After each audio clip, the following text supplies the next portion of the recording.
Yeah, good morning. So, as already mentioned, our topics is Indian vaccine industry present and futuristic approaches. As I was mentioning in the morning, and both the keynote speakers have mentioned, that there is a big change happened last 1 year in Indian vaccine industry. So in this context, I think let us discuss, and I request all of you maybe like 2 to 3 minutes for each questions at max, so that we can finish in time. As I understood, we are already running a little late. So let's have the very first question, which is more of a general, that what is the current and future state of vaccine industry? And I think I should start with Ashish, especially his experience of several years in Serum Institute to see how the things has evolved. So please. Well, thank you very much, Dr. Chakrabarti. Very good morning to all of you. It's a pleasure to be here and interact with the great scientists working here in India. As we all are aware that with time, over 20 years of my experience at Serum, we have seen a lot of changes in the vaccine industry in terms of growth, in terms of volumes, in terms of number of vaccines which we produce. Obviously, there is one thing which is lacking. We have to be a critic at various stages. The Indian science has not grown as much as the volumes have grown. If you still see, I'm very sorry to say this as a scientist, that we all still continue to be bottling plants, rather than doing good science. That's a real fact, and I don't want to hide it. It's been a pain for me from coming from a government institution where we would have loved to see the basic research done and then getting translated into industry, which is still not happening. I mean, my sincere request to all people is that the government institutions should provide good science, then asking commercial institutions like Serum Institute to do basic research. Because if we do basic research, which I did for one of my vaccines, I realized that it took me 10 years. And in the meantime, I got so much of bashing from my CEO that, that if you develop a vaccine in 10 years, then when am I going to get the product? So that is why the reason the private institutions or commercial institutions believe in buying a technology and doing mass production. In fact, unfortunately, what is happening is that most of the industries take up vaccines which have gone through phase 3 trials and then only mass produce it. So there has been a sea change, no doubt about it. But rather than the industries doing basic research, the government institutions should provide basic research, basic seeds, like which happened during the pandemic with one of the industries, and mass production being done by the companies. Okay. Yeah, thanks. I think we should come a little bit more on this. I have a question on the innovation ecosystem, because I think that's very important what you said. I think India should now mature from just a generic or a me-too producer to some innovative products, because we need to grow up at the value chain from today where we stand. So I think maybe Dravida will be the right person to add a little value on this, especially what she is doing in her company. Yes. Thank you so much, Dr. Ranjan. In fact, it is my debut participation, with the industry per se.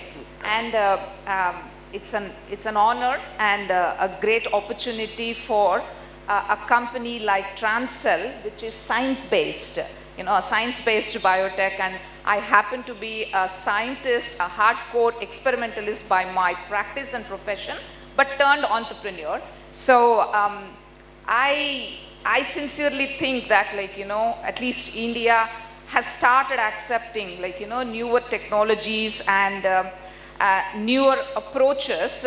It has started, but definitely it is in the right direction to embrace and adopt indigenously developed solutions, and I will speak about the solution that my company has actually developed, maybe in the subsequent rounds of discussion points. Yeah, thank you so much for having me here. Yeah, Mohana, please. Good morning, all. Good morning, all. Yeah. So, in COVID, in a way, has really made industry as well as regulators and public in general to shed their hesitance or not accepting the newer technologies, and now several newer technologies has been accepted and has been implemented as in a larger population. So the apprehensions or fears earlier they were having, like the safety and efficacy has reduced a bit now. So right from either it is a mRNA technology or vectored vaccines or even the Novavax SF9 technology, all these things has opened up a tremendous array of scientific and novel products to come. So India also is, for example, in mRNA technology, India also is having a Genova, the Indian company which is developing the mRNA vaccine, and several other Indian industries also trying to invest on that. And next to come is the self-replicating RNA or endless RNA. All these things will come, and though the vector vaccines were there in the scientific research for several years, and we remember only one vector vaccine licensed so far, that too in North America for wildlife for targeting rabies virus glycoprotein. Now we have chimpanzee adenovirus and human adenovirus. Several vaccines are being tested actually in the field and showed its efficacy, and this has opened up as another forgotten field of vector vaccines, something like vaccinia. Those things are now coming, now have renewed interest. And same way the SF9, where people were talking about the presumptive apprehensions like endogenous viruses. Now the Novavax vaccine is being used, and also recently Zydus also licensed its subunit glycoprotein vaccine using SF9 platform, and also the new advances in the vaccine, the adjuvants also is happening recently.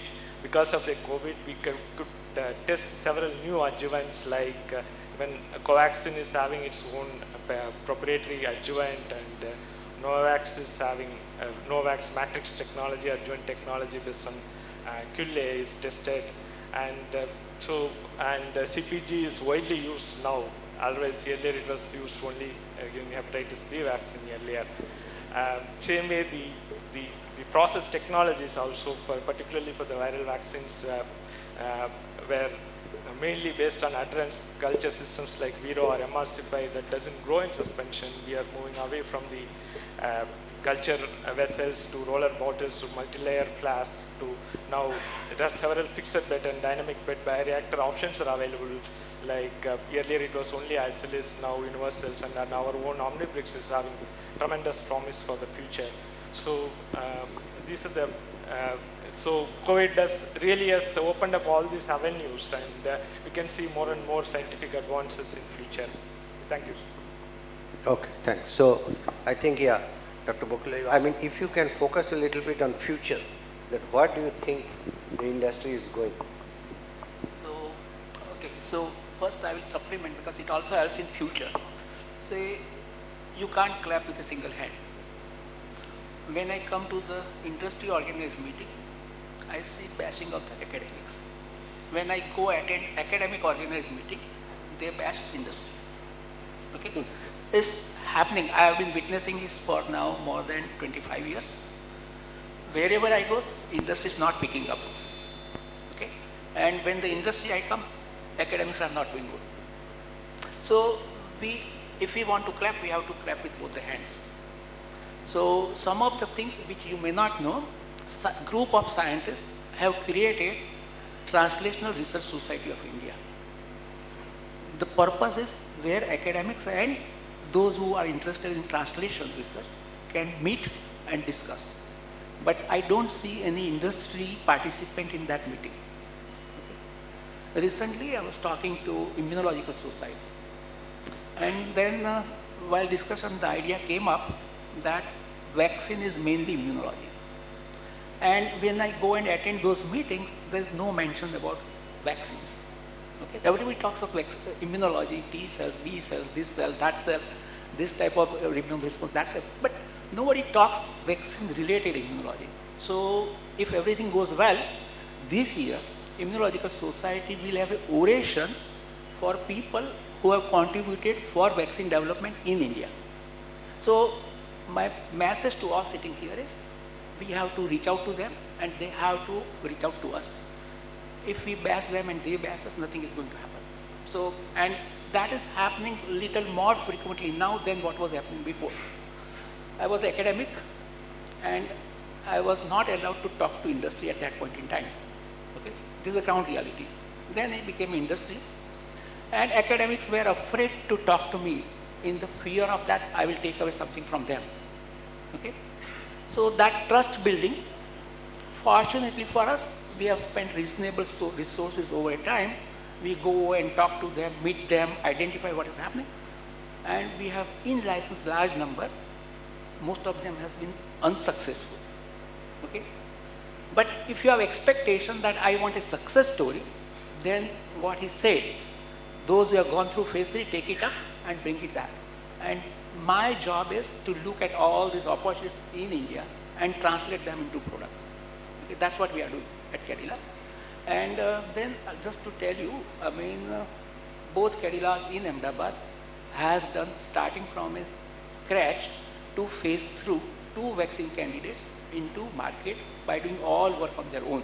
So it's not that we can't do it in India. Sahai DNA vaccine for COVID and rabies from us, subunit vaccine, first time in the world, 5-dose vaccine converted to 3-dose vaccine. So it's not impossible. What we need is some kind of a vision that we want to invest there.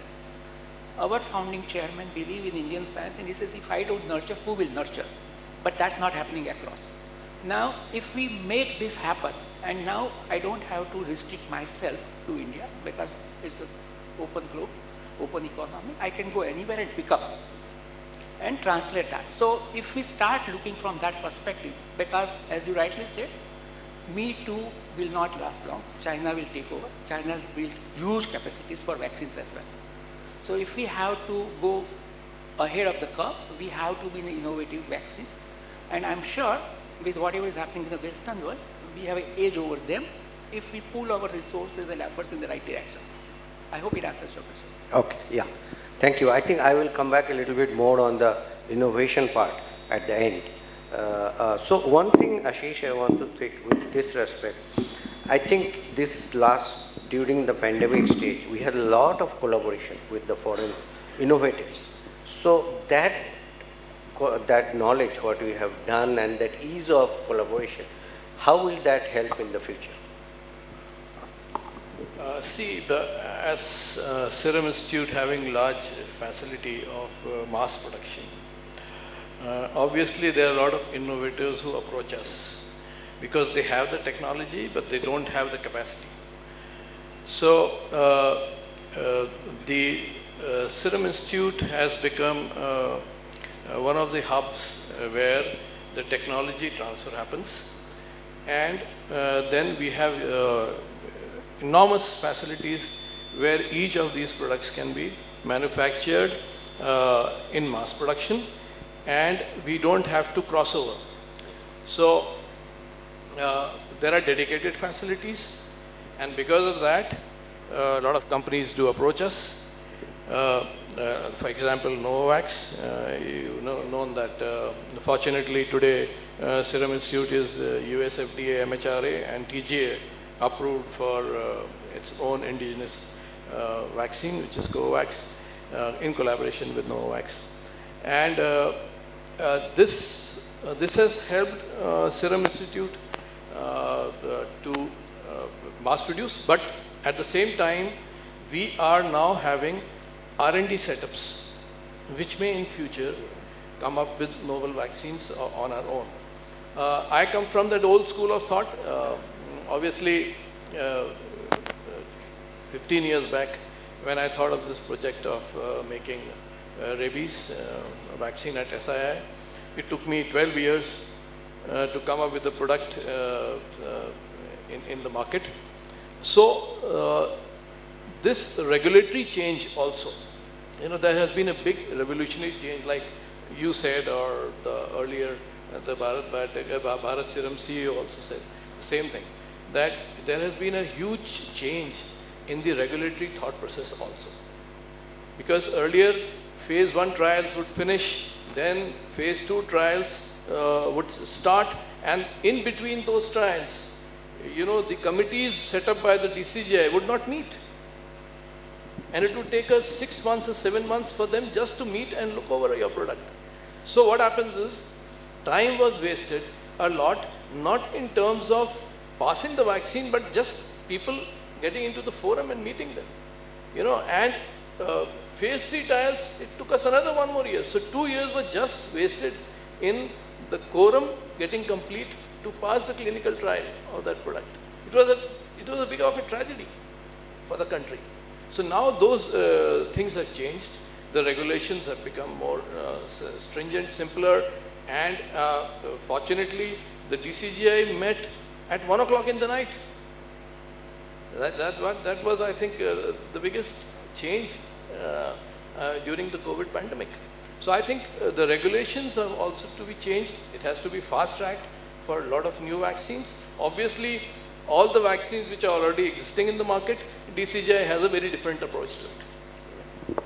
Yeah, I think, thanks, because you have already initiated another topics which was, I thought to discuss, is the changes in the regulatory, because India works when under pressure. And that's what happened here. Clearly, you saw the DCGI, how under pressure it has worked, and overnight, especially emergency use authorization. But what we have learned during that process, we must implement in our long term for the regular vaccines. I mean, you cannot have everything under emergency use authorization. That's a deviation. So that's, I think, something very important, because for future, to really grow our vaccine industry, our regulators has to, because as we are discussing that newer technologies, newer platforms are coming.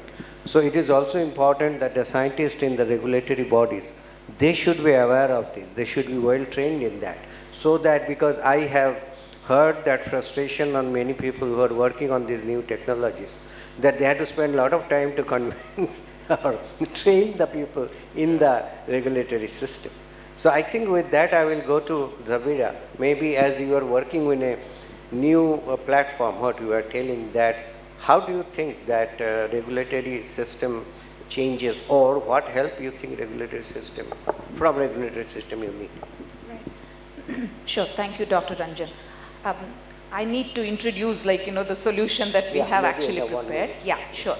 And with the newer technologies, under pressure, and definitely with the scale, both safety and efficacy are the bigger concerns, not just for the industry regulators and of course, to the recipients, the population itself. So with all that in mind, and from where my company has got some credibility to do with human surrogate microphysiological systems, we have developed a new approach methodology named as NeuroSafe that can test predict vaccine safety concerns like human neurovirulence and neurotoxicity.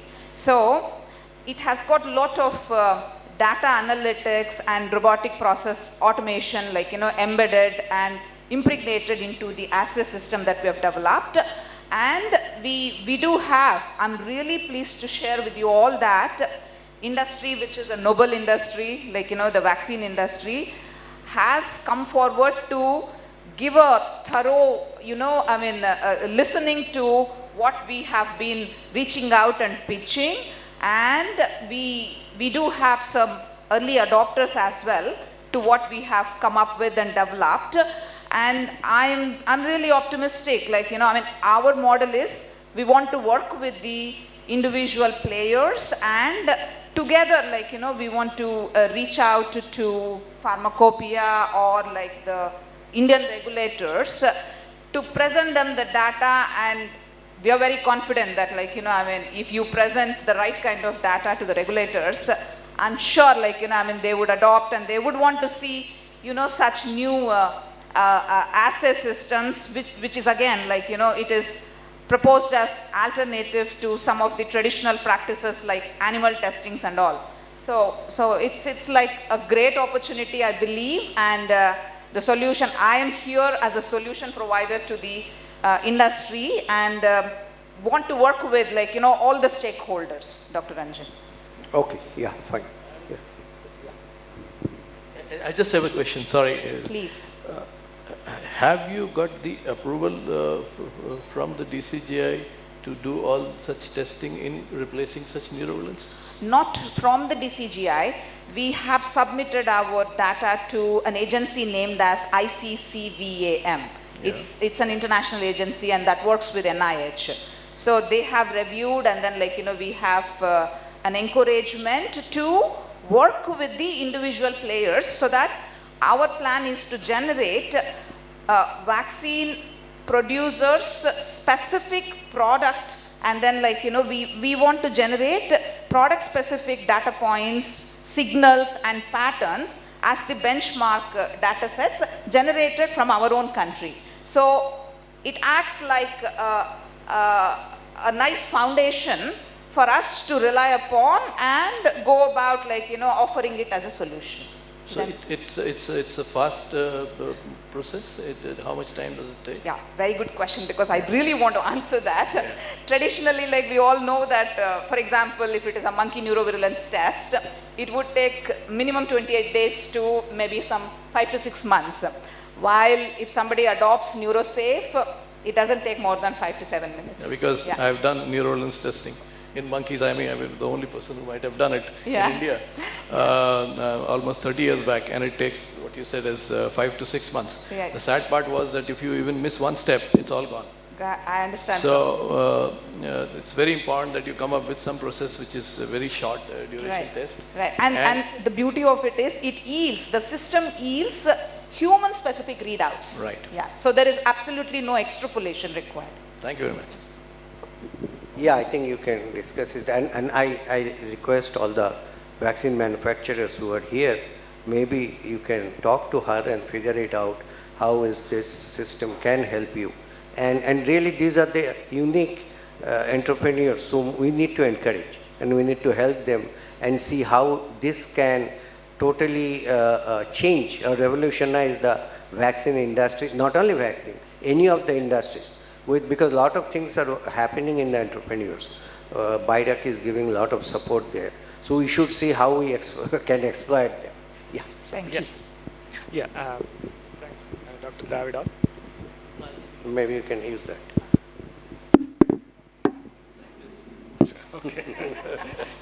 Yeah, it is really heartening to see some research going on in this direction, because we do all monkey neurovirulence test abroad. We don't have a GLP facility to do it here, and also when we, for example, we do measles vaccine neurovirulence test, we have to find a CRO who have a the colony which is not vaccinated against measles. That finding that itself is very difficult. So yeah, but I mean, yeah, I think the regulatory things what we are looking at. Yeah, and another thing is for the regulatory thing. So we are still dealing with the Drugs and Cosmetic Act, which is very old, but still it is being periodically updated and amended several times. But the Drugs and Cosmetic Act is basically developed for a pharma molecule, a small molecule, and we are trying to put biologicals into it.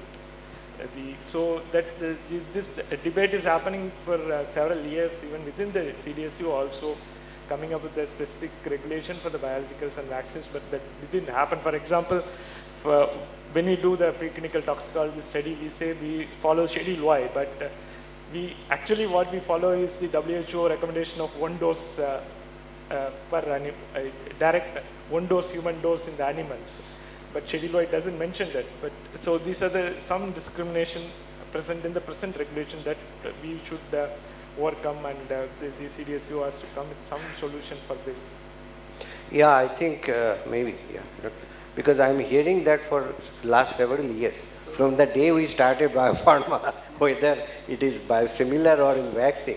But still, I think that challenge persists. So what is your thoughts on that? Okay, so The regulated challenge. Yeah, so I'll give my experience on both the sides of the world. So I have been having interactions with US FDA and regular our own. So if you look at biosafety and all those regulations, they were designed and implemented by a bureaucrat. And bureaucrat mindset is he will collect everything and whatever loophole is provided by another system, he will fill that loophole. So you have a foolproof system where nobody can work. So we have IBSC, RCGM, and we don't know what purpose they serve, other than delays, correct? So, and then on the top of it, see, as an environment, we started with a generic, imported generic to made in India generic, and our rules and regulations are made for generic, essentially. So, for an innovative product, it does not gel well. So, there is a rule which says that before you embark on any new product development, you have to take a license. Where in the world is that? I know examples in the US where they have done phase 2 trials without going to US FDA, and formulation was prepared in a kitchen using a pressure cooker. And they agreed with it, that okay, with this data, you can go ahead. Is my regulator like that? So that's one side of the story. The other side of the story is, I mean, we have limited staff with limited knowledge. I mean, if you look at US FDA experiences, I mean, I'll give you some good examples. So when we filed first IND, and I went for a meeting, the team of US FDA scientists came looking for me. Who is this gentleman? Because my name was in the registration list. They came, look at me, and then after the meeting was over in the evening, they had a meeting with me, 8 of them and 1 of me. Can you think of that in India? So there's a lot of credibility here. They want to encourage innovation, we want to discourage innovation. Till that mindset changes, this will not happen. The other part of it, in the US FDA, you are allowed to keep your labs. So they work and they have a labs, as long as they get funded, they can do the good science also. So that they always keep updated. And the worst part is they are very helpful. One of the key person, I won't name it, he came to me and we were discussing, and I asked him, can I pay for you? Is it okay for a dinner? He says, I can also pay for you and it is okay, and I can bill it and show it to the government that I have paid the dinner for you. I mean, is it possible in India? The next thing he said is, your idea seems to be good. Why don't you bring that idea to US and we will see that it goes all the way. This kind of a relationship with the innovator happening where it will take significant time because we have a limited resources. I don't think we should try to emulate, but we should try to improve on whatever we have so that innovative system is nurtured in India.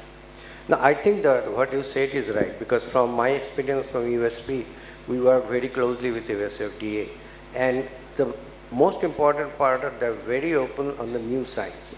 That's, and they started, especially anything, especially now a lot of manufacturing, new technology, continuous manufacturing, process analytical technology, a lot of new things are coming. And they are very open to beginning itself. They said, come to us, let us discuss when you start developing your product. So I'll give you an extreme example. One of our INDs, we went to USA because we want to make sure that we are doing everything right.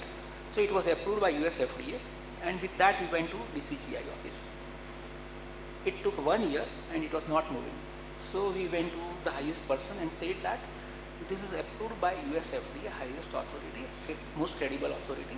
So why don't you approve it? Take your own time, 1 year is good time. He says, if it is approved by US FDA, why don't you do development in USA? Why you are coming to me? This was into inverted comma told to me. Okay? So if you come to me, I'll do it my way.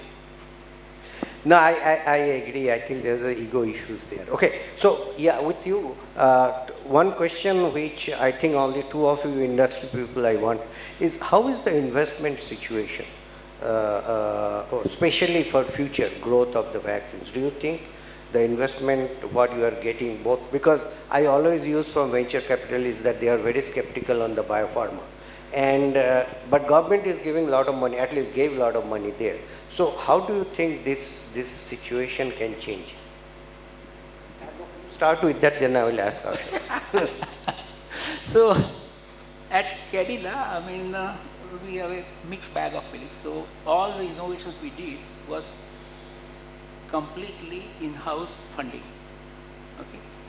Now we have big names, and we were the first one who was supported by Wellcome Trust for a polycap. But then it was their baby which we are nurturing, so they supported us. When we went second time with our baby, I mean, there were a lot of resistance from reviewer, and you know how it works. So if it is their baby, you are welcome. If it is your baby, you are not welcome. I'll give another example of Gates Foundation. They had a program on a tuberculosis vaccine, and they say you have to go through ERAS. So we approached them. They said, you Indians can't do innovations, so don't come to us. I mean, I'm saying in a different way. It was told very politely. But in the end, they say that we will not nurture any innovation arising out of India. It has to be US, at the most Europe. So when you go with innovations, they are good to come to you for scaling up, doing some donkey's work, or doing some work very inexpensively. But when it comes to innovation, they don't fund you at the early stage. When you have a proof of concept, I mean, there will be everybody to fund you. Yeah, I think that's a challenge, and that challenge I believe can be sorted out only if we increase our capabilities, so that is respected across the globe. So why we came into the vaccine area was, I'll tell you, we had an in-house program which matured to the adjuvant program, and so we had a reasonable number of good adjuvants. We said, how do we use it? So that's how we entered into vaccine. Otherwise, vaccine was not in the radar of a Cadila. We are a small molecule company and believe in mainly innovations related to small molecule. But that was our entry point.